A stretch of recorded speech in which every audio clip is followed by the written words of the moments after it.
Hi guys, आज मैं video बनाने वाला हूँ constraint overriding, same name constraint overriding इन इनहेरिटेंस और यूजिंग इनहेरिटेंस।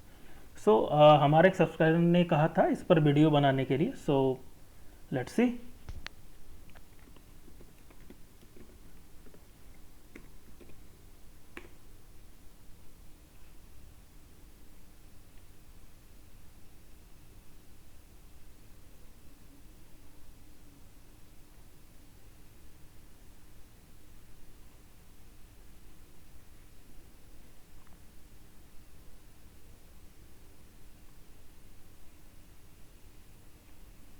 सो इस टॉपिक को समझने से पहले हमें क्या क्या पता होना चाहिए, सबसे पहले मैं वो यहाँ पे मेंशन कर रहा हूँ। व्हाट इज रेंट और rand c, right. Second thing is what is inheritance. Third thing what is constraints and their types, right। तो अगर आपको ये चीज़ें नहीं पता हैं तो मैं डिस्क्रिप्शन में इनके लिंक आपको शेयर कर रहा हूँ, वहाँ से आप इन चीज़ों को स्टडी कर सकते हैं। लेकिन ये चीज़ें आपको पहले स्टडी करनी होंगी before going to see this video, right. So let's C.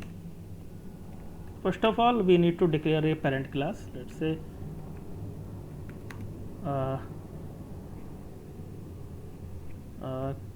class parent, or you can take packet and class. Let's take some variable like rand, some width, let's say 3 down to 0, data, and put a constraint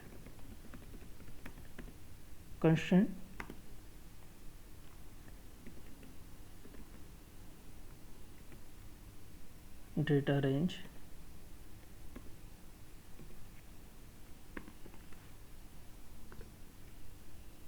so let's say data is greater than,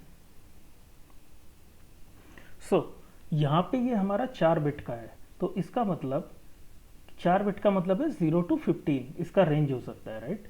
तो यहाँ पे मैं इसे लिखूंगा data should be less than let's say 8। तो यहाँ पे मैंने इसको लिमिट कर दिया, इसका वैल्यू को कंस्टेंट लगा के, right. After that we need to declare a child class. Let's say packet underscore 2 and class, and write a constraint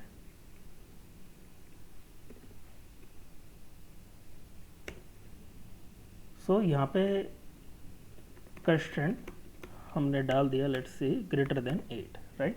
तो यहाँ पे मैं उसको बोल रहा हूँ कि मुझे 8 से कम वैल्यू डेटा का चाहिए, और यहाँ पे मैं उसे कह रहा हूँ कि 8 से बड़ा वैल्यू चाहिए, 8 से ज़्यादा वैल्यू चाहिए, राइट। सो यहाँ पे मैंने लिख दिया एक मॉड्यूल टॉप एंड मॉड्यूल। तो सबसे पहले हमें इनका हैंडल बनाना होगा। Let's say packet underscore h। After that we have to create a handle of our child class or base class. What is the name of that? packet2, and let's say handle name is pkt2 underscore h. After that initial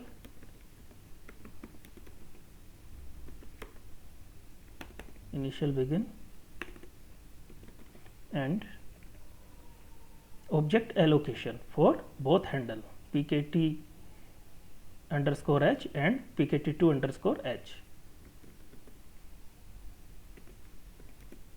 using new,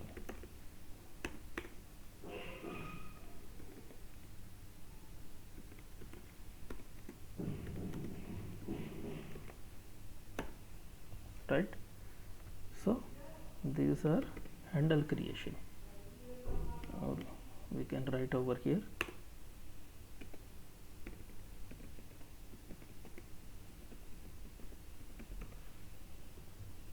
these are object allocation,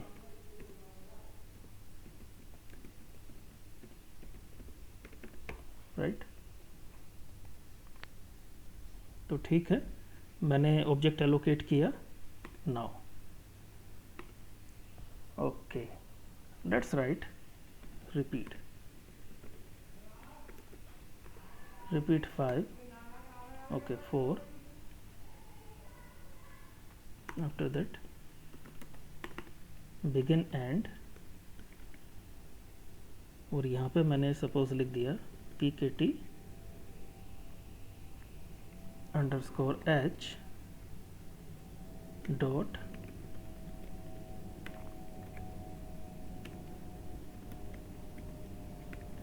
randomize,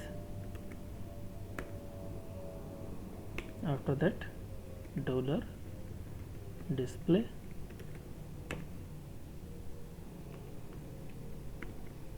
inside that pkt underscore h is equal to whatever, let's say percentage 0d और pkt underscore h, right. तो सबसे पहले हम देखते हैं कि यहाँ क्या हुआ। तो ये मैंने एक लूप लगाया, repeat 4 loop to generate 4 random values, right. और यहाँ पे मैंने फंक्शन लगाया है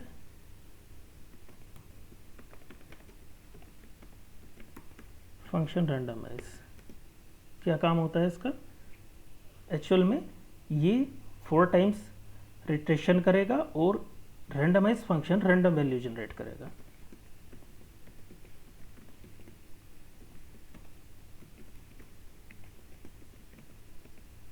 राइट, एक्चुअली इसका काम है सिर्फ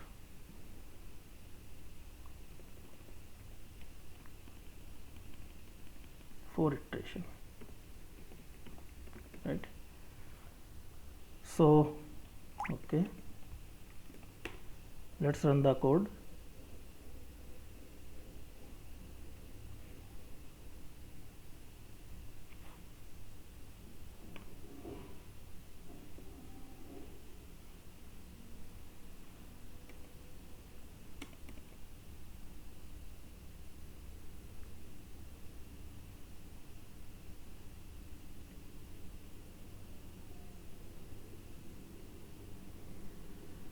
There is some problem where keyword is missing.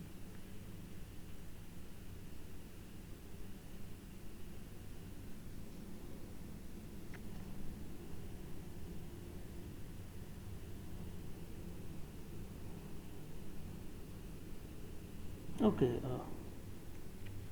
there is a problem. We should declare type of data.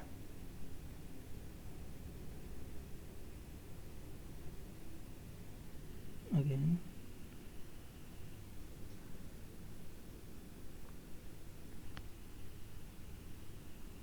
undefined variable data, but I already defined over here. Okay, actually we have to write over here dot data. I forgot that thing.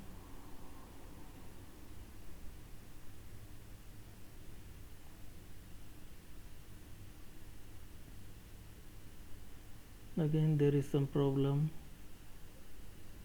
Undefined variable data, line number 12.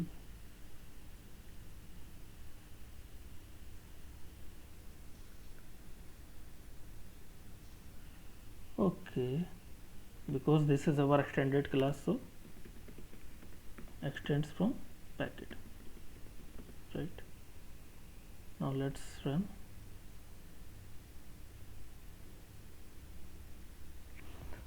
As we can see यहाँ पे हमें 1 2 3 4 data के value मिले हैं जो हैं 13, 15, 11 और 15, right.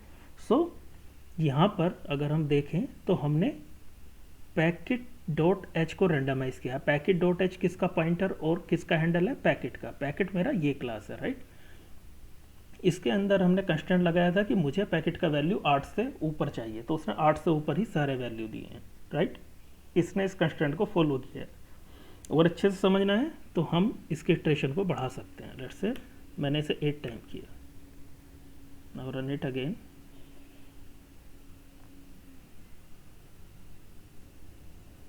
Okay, 13, 15, 11, 15, 10, 13, 15, 12। आप देख सकते हैं कि 8 से बड़ा ही इसका वैल्यू आया है। ये कोड का एक पार्ट है, राइट। अब हम देखते हैं कि ओवरराइडिंग का कंसेप्ट क्या है। So let me correct.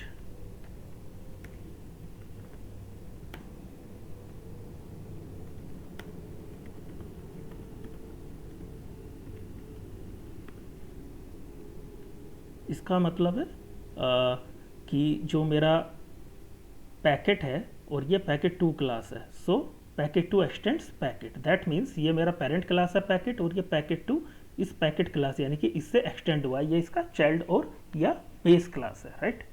तो मैं शेयर आपको लिंक करूंगा, वहाँ से आप इनहेरिटेंस का कंसेप्ट पढ़ सकते हैं। This is called something called inheritance, right.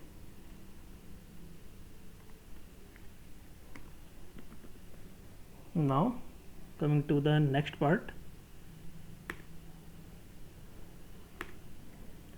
again let's copy this.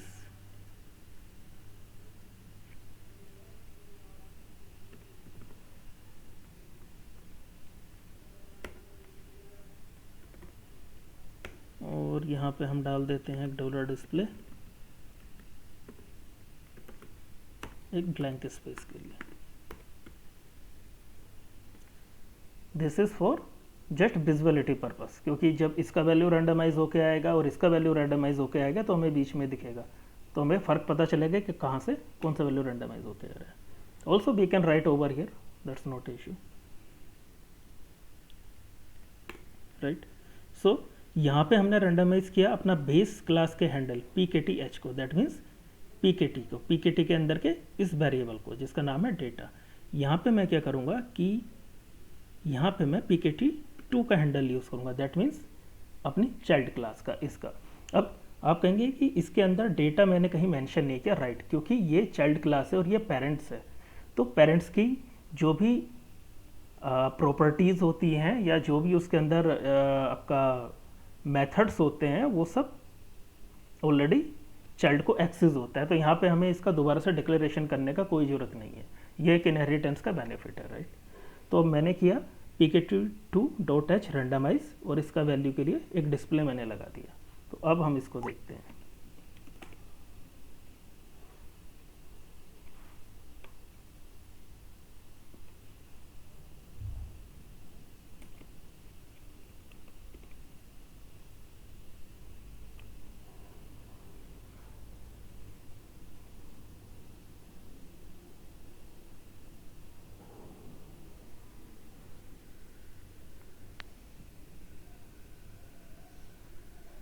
So guys यहाँ पे आप देख पा रहे हैं कि इसका वैल्यू 15, 15, 15 चारों बार 15 आया है। दैट मीन्स जो हमने बेस क्लास में यहाँ पर हमने इससे कहा था कि लेस देन 8 होना चाहिए, इसने इसको फॉलो नहीं किया। क्यों नहीं किया? Let's see.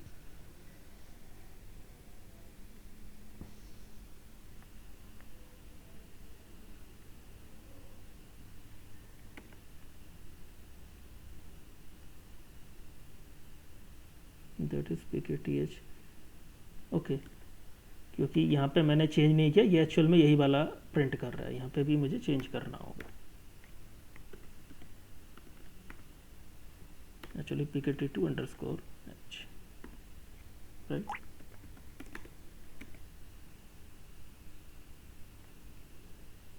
pkt2 क्योंकि हमने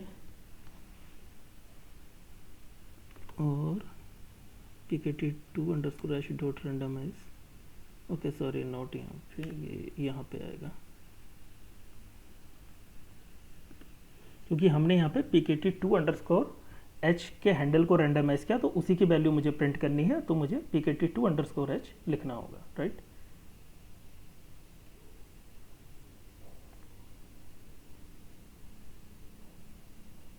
सो नाउ यू कैन सी ये हमारा आ रहा है पेरेंट क्लास से, यहाँ से इस फंक्शन से पेरेंट क्लास से, दैट मीन्स कि वैल्यू मुझे 8 से बड़ी चाहिए डेटा की, तो 13, 15, 11, 15 ये सब 8 से बड़ी हैं। और सेकंड टाइम जब मैंने कहा कंस्टेंट से रिस्ट्रिक्ट किया डेटा की वैल्यू को इन माय चाइल्ड क्लास, तो कंस्टेंट ने कहा कि लेस देन 8 होना चाहिए वैल्यू, राइट। और यहाँ से हमने इसके चाइल्ड क्लास के हैंडल को रेंडमाइज किया, तो इसका वैल्यू यहाँ पे हमेशा 8 से कम आया, एज यू कैन सी 5, 5, 6, 2। सो इसे अगर आपको और अच्छे समझना है आप इसका इटरेशन बढ़ा सकते हैं, लेट्स से 8, और इसको भी मैं 8 टाइम चला के देखता हूँ अभी भी ये फॉलो कर रहा है या नहीं कर रहा है।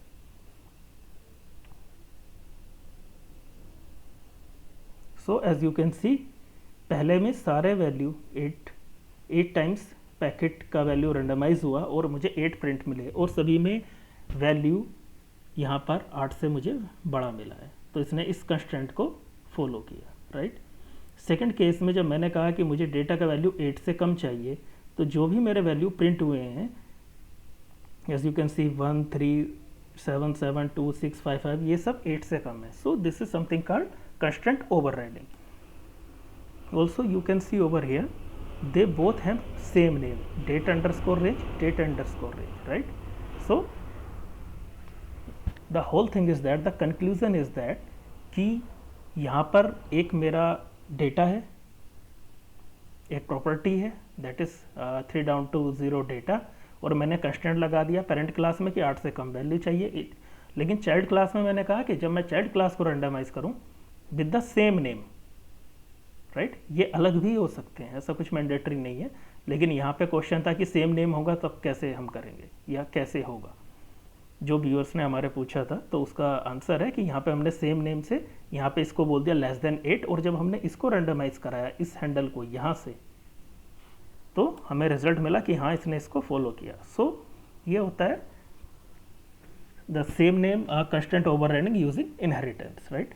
तो गाइस अगर आपको ये वीडियो पसंद आया तो मुझे प्लीज़ कमेंट करके और लाइक करके बताएं, और अगर आपको कुछ नया वीडियो चाहिए, कोई नया कंसेप्ट सीखना है, तो प्लीज़ आप मुझे कमेंट में लिखें। Thank you.